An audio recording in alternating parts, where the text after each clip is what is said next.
आज हम बात करेंगे फेफड़ों की एक ऐसी बीमारी की जो बहुत खामोशी से आपकी सांस लेने की ताकत छीन लेती है। इसका नाम है एम्फिसीमा। ये एक ऐसी हालत है जो हर एक सांस को एक बहुत बड़ी जद्दोजहद में बदल सकती है। जरा सोचिए, सांस लेना एक ऐसा काम जो हम सब बिना सोचे समझे हर लम्हा करते हैं। अगर यही एक मुश्किल काम बन जाए तो एम्फिसीमिया के मरीजों के लिए ये कोई तसव्वुराती बात नहीं, ये उनकी रोजमर्रा की जिंदगी की हकीकत है और इसीलिए इस बीमारी को समझना हम सब के लिए बहुत जरूरी है। तो इस पूरी सूरत हाल को समझने के लिए हम इन 5 हिस्सों पर बात करेंगे। शुरुआत कैसे होती है, फेफड़ों के अंदर असल में होता क्या है, इसके असरात कितने गहरे हैं, इसका जिम्मेदार कौन है और आखिर में इससे लड़ने के लिए क्या क्या किया जा सकता है। चलें सबसे पहले बात करते हैं कि ये सब शुरू कहाँ से होता है। इसकी सबसे पहली और बुनियादी निशानी क्या है जिसे अक्सर लोग शुरू में नज़रअंदाज कर देते हैं।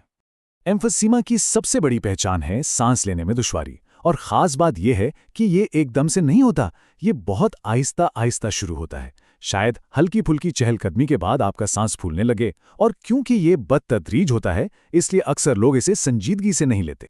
अच्छा, तो जब किसी का सांस इस तरह फूल रहा होता है तो उसके फेफड़ों के अंदर आखिर चल क्या रहा होता है? आइए जरा अंदर झांक कर देखते हैं कि वहां क्या तब्दीलियां आ रही होती हैं। तो बुनियादी तौर पर एम्फिसीमा फेफड़ों की एक बहुत संगीन बीमारी है।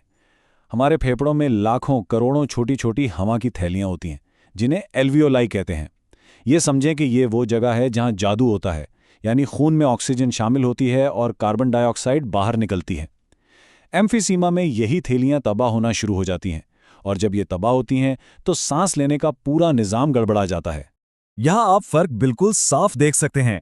एक तरफ सेहतमंद फेफड़े हैं जहां हवा की थैलियां छोटे छोटे गुब्बारों की तरह लचकदार हैं जो आसानी से फैलती और सिकुड़ती हैं, लेकिन दूसरी तरफ देखें, एम्फिसीमा से मुतासरा फेफड़ों में ये थैलियां अपनी लचक खो चुकी हैं, वो फूलकर कमजोर हो गई हैं और उनकी दीवारें टूट गई हैं। इसका सीधा सा मतलब यह है कि जिस्म को जरूरत के मुताबिक ऑक्सीजन नहीं मिल पाती और जहरीली कार्बन डाइऑक्साइड बाहर नहीं निकल पाती।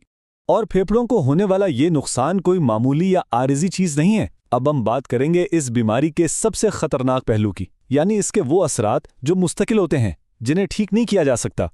इस बीमारी के असरात जिंदगी भर के लिए होते हैं। ये मुसलसल सांस की तंगी की वजह बनती है। हवा की थैलियों को जो नुकसान पहुंचता है वो हमेशा के लिए होता है, और सबसे अहम बात यह कि फेफड़ों पर ये असरात नाकाबिले तलाफी हैं। हाँ, अगर तंबाकू नोशी जैसी वजूआत को रोक दिया जाए तो मजीद नुकसान से बचा जा सकता है, लेकिन जो नुकसान हो चुका वो वापस ठीक नहीं हो सकता। इस एक लफ्ज़ पर गौर करें, नाकाबिले तलाफी यानी इर्रिवर्सिबल। ये इस बीमारी की सबसे तल्ख और संगीन हकीकत है।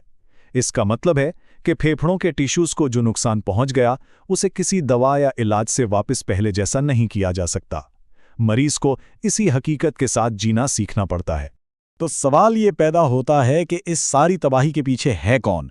वो कौन सा बुनियादी मुजरिम है जो फेफड़ों को इस हाल तक पहुंचाता है? आइए इसकी वजूहात पर एक नज़र डालते हैं। अगर हम बड़ी वजूहात की बात करें तो बुनियादी तौर पर 2 चीज़ें सामने आती हैं। एक तो है माहौलियाती आलूदगी, यानी फैक्ट्रियों और गाड़ियों का धुआं वगैरह, और दूसरी जो कि सबसे बड़ी वजह है वो है सिगरेट का धुआं। ये चार्ट पूरी कहानी खुद बता रहा है। अगरचे माहौलियाती आलूदगी भी एक वजह है, लेकिन एम्फिसीमा के ज्यादातर केसेस के पीछे सिगरेट नोशी होती है। सिगरेट का धुआं बराए रास्त इन नाजुक हवा की थैलियों को जलाता और तबाह करता है, और इसका किरदार किसी भी दूसरी वजह से कहीं ज्यादा बड़ा है। तो जब नुकसान हो चुका है और वो नाकाबिले तलाफी भी है, तो फिर क्या किया जा सकता है? आइए आखिर में इन तरीकों पर बात करते हैं जो इस बीमारी के साथ जीने और इसका मुकाबला करने में मदद देते हैं।